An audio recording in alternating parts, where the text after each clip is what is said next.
Good morning बच्चों।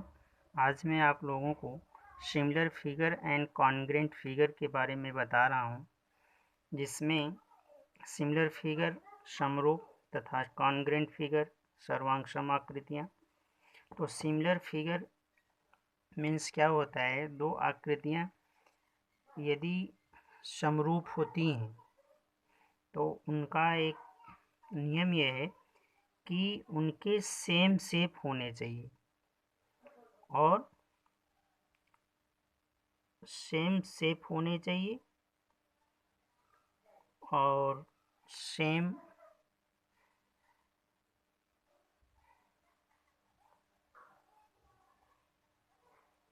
Angle होने चाहिए। तो दोनों आकृतियां समरूप होती हैं। जैसे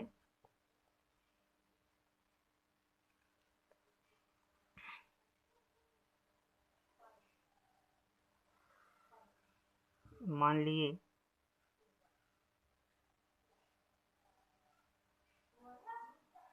कि एक त्रिभुज हो गया, इसका वन एंगल 90 डिग्री और सेम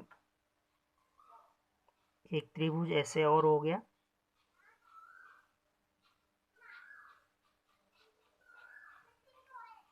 वो भी 90 डिग्री।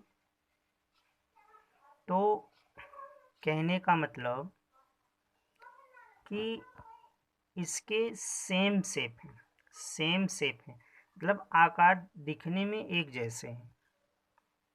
इनके जो शेप हैं वो आकार में सेम शेप में है और सेम एंगल है, मतलब इनका एंगल भी सेम है। तो ये दोनों आकृतियां सर्वांगसम है, सिमिलर है। अब इससे ये नहीं लेना देना है कि इनका आकार कैसा है। साइज मतलब कहने का मतलब अगर ये 3 सेमी का है, ये 2 सेमी का है, तो छोटा बड़ा इससे नहीं लेना है, इनके आकार एक जैसे दिखने चाहिए। और जैसे ये देखो, ये एक वृत्त हो गया, ठीक है, और ये भी एक वृत्त हो गया। तो ये मतलब ये भी दिखने में वैसा है, ये भी दिखने में वैसा है, लेकिन ये छोटा बड़ा है, मतलब इसके आकार एक जैसे हैं, आकार एक जैसे हैं। तो ये आकृतियां समरूप है और ये आकृतियां समरूप है। तो ये तो थी समरूप आकृतियां, जिसको सिमिलर बोलते हैं। और कॉन्ग्रेंट फिगर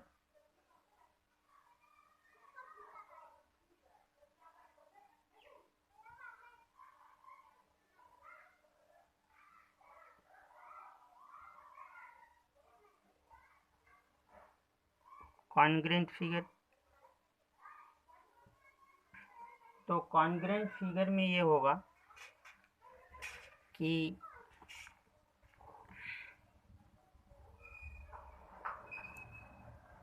इसमें आपका आकृतियां कॉन्ग्रेंट होगा, समरूप होगा, यदि उसके कंडीशंस होते हैं। जैसे यदि उनकी साइड मतलब साइड मीन्स होता है भुजा, और एंगल और एंगल मतलब कोण, और एक होता है साइड एंगल साइड। इस 3 कंडीशन में आकृतियां सर्वांगसम होती हैं। आप लोगों को इतना ध्यान देना है कि यदि 2 त्रिभुज दिया है तो दोनों त्रिभुजों के तीनों भुजाएं या तीनों कोण या 2 भुजाएं एक कोण समान हो तो वे कॉन्ग्रेंट फिगर होते हैं। अब एक आता है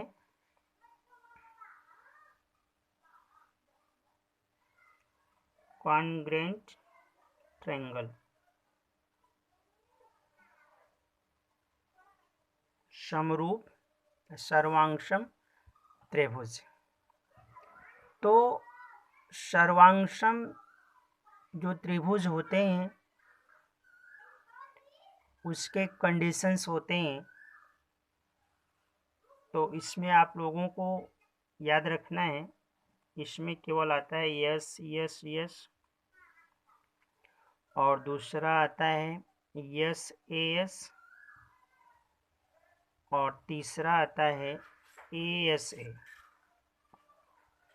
तो इन तीन दशाओं में त्रिभुज जो होते हैं वे समरूप होते हैं। तो हम ये देखते हैं, जैसे पहला हो यस यस यस, प्रमेय क्या है? मतलब ये है भुजा भुजा भुजा। तो जैसे दो त्रिभुज हो गए इस प्रकार, अगर हम इसको P Q R, इसको A B और C मान लेते हैं, तो जैसे ये 1 सेमी का हुआ, ये 2 सेमी का हुआ, ये 3 सेमी का हुआ, ये भी 1 सेमी का हुआ, ये 2 सेमी का हुआ, ये 3 सेमी का हुआ। तो हम ये देखते हैं, देखिए इस त्रिभुज की जो संगत भुजा है वो ये है ए बी, मतलब पी क्यू की संगत भुजा ए बी और क्यू आर की संगत भुजा बी सी और पी आर की संगत भुजा ए सी है। तो ये दोनों त्रिभुज सर्वांगसम होंगे कब? जब इनकी संगत भुजाओं का अनुपात बराबर हो। यानी हम पी क्यू बटे ए बी ले लिए,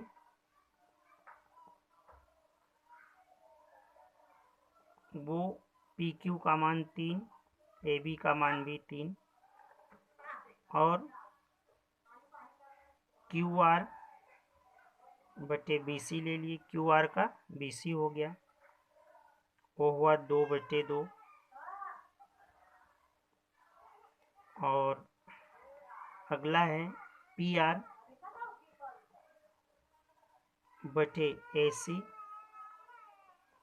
उसका हुआ 1/1। तो ध्यान दीजिए 3/3, 3 से कट गया 1, 2 से कट गया 1, और ये 1 है ही। इस प्रकार ये तीनों बराबर हो गए, मतलब पी क्यू बटे ए बी, क्यू आर बटे बी सी और पी आर बटे ए सी। तो इस प्रकार से यस यस यस सर्वांग क्षमता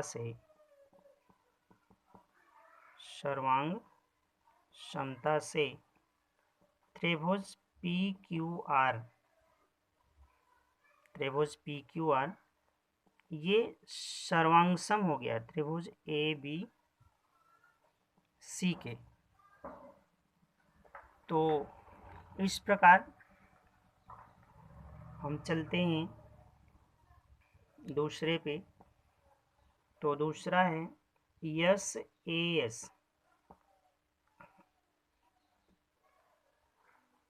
तो भुजा कोण भुजा से, तो यदि दो त्रिभुज इस प्रकार हैं, इसको हमने ए बी सी मान लिया, इसको क्यू पी आर मान लिया। तो यदि देखिए ध्यान दीजिए, इसमें 1 एंगल है, 2 साइड बराबर, एक कोण बराबर। यदि ये 60 अंश का है, ये 60 अंश का है, ये 2 सेमी, ये 2 सेमी, ये भी 2 सेमी, ये भी 2 सेमी। तो ध्यान दीजिए, इस त्रिभुज के एक मतलब पहले त्रिभुज का एक साइड दूसरे त्रिभुज के एक साइड के बराबर, पहले त्रिभुज का एक कोण दूसरे त्रिभुज के एक कोण के बराबर, दूसरे त्रिभुज की दूसरी साइड और पहले त्रिभुज की दूसरी साइड दोनों बराबर होनी चाहिए। यानी कहने का मतलब, पहले हम साइड दिखाते हैं कि ए बी बटे पी क्यू, ठीक। फिर ए सी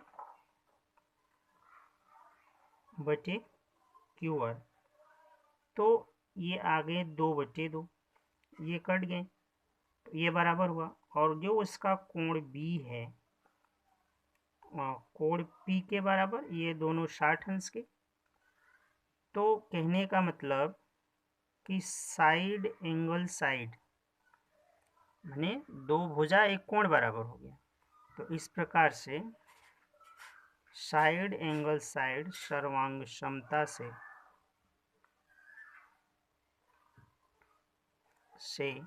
त्रिभुज ABC सर्वांगसम त्रिभुज QPR, ये सर्वांगसम हो गया। और अगला आपका है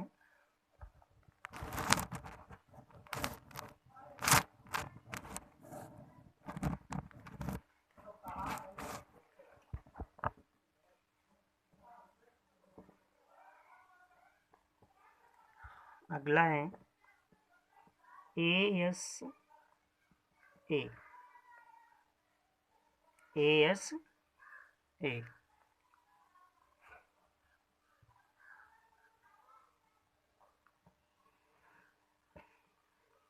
जिसमें होता है कोण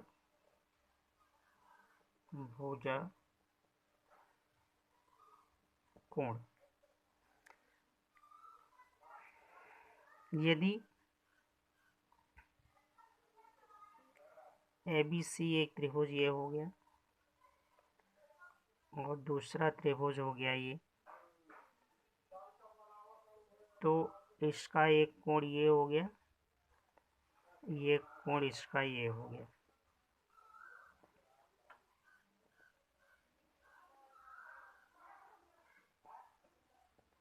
ऐसे हो गया। तो और इसके हम साइड ले लिया, एक 2 सेमी ये, 2 सेमी ये। तो इसमें ये हुआ कि BC की संगत भुजा QR, तो 2/2 हुआ, ये इससे कट गया, तो BC बटे QR 1 हो गया। इसका इसमें एक में गुणा QR, 1 का QR, तो BC बराबर QR हो गया। और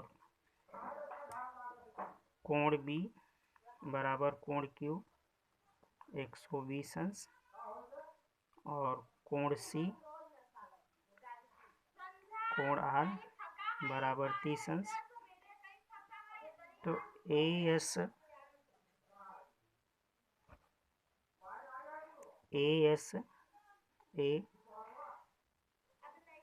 सर्वांग समता से त्रिभुज ABC सर्वांगसम त्रिभुज PQR होगा। और एक और होता है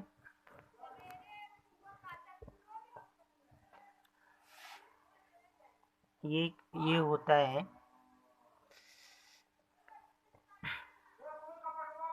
RHS आता है। अब RHS का आप सब मतलब समझते होंगे कि राइट हैंड साइड, नहीं, ये समकोण त्रिभुज है। राइट राइट हाइपोटेनस इनसाइड, मतलब यदि कोई एक समकोण त्रिभुज है इस प्रकार से, कोई एक समकोण त्रिभुज है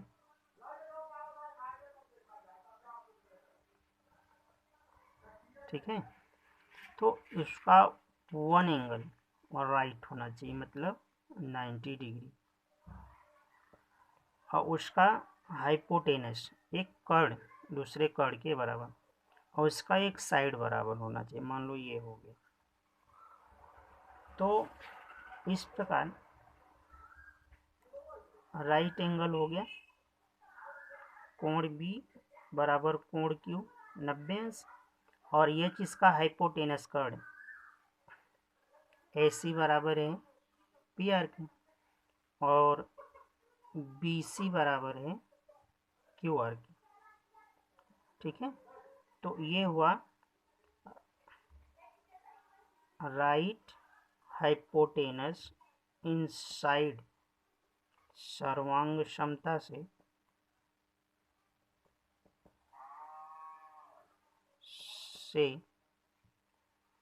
त्रिभुज ABC सर्वांगसम त्रिभुज PQR होगा। तो ऐसे सब कंडीशन होते हैं जिसमें कॉन्ग्रेंट फिगर सर्वांगसम त्रिभुज सर्वांगसम आकृतियाँ दिखाई जाती हैं, और कॉन्ग्रेंट ट्रायंगल के अंतर्गत एक और हम ले लेते हैं RHS।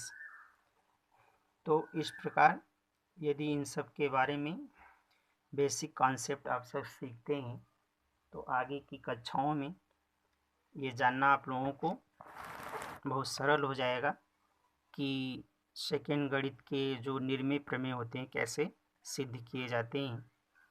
तो यदि हमारा वीडियो आप लोगों को अच्छा लगे तो लाइक शेयर तथा सब्सक्राइब जरूर कीजिए। धन्यवाद।